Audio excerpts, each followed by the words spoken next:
My life before Arte Manila. Even before nung bata pa ako kasi, palagi na ako nagle-level up.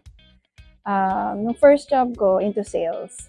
Sales executive lang ako. After 2 years, sabi ko, wait, kailangan sales manager na ako after 2 years.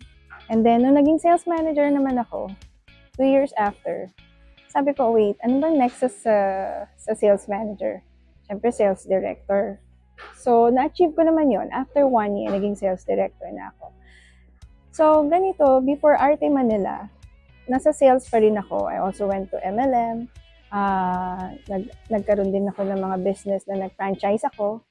And then, sabi ko, okay, it's time to upgrade after franchising. So yun, naisip ko yung Arte Manila. But before Arte Manila, dapat talaga, gusto ko maging distributor ng rice. Pero, something happened then na hindi na-expect. Which is, yun nga, there was a calling, there was a vision that was given to me by the Lord. And hindi ko in-expect yun na until today, hindi ko alam kung paano ako naging salon owner.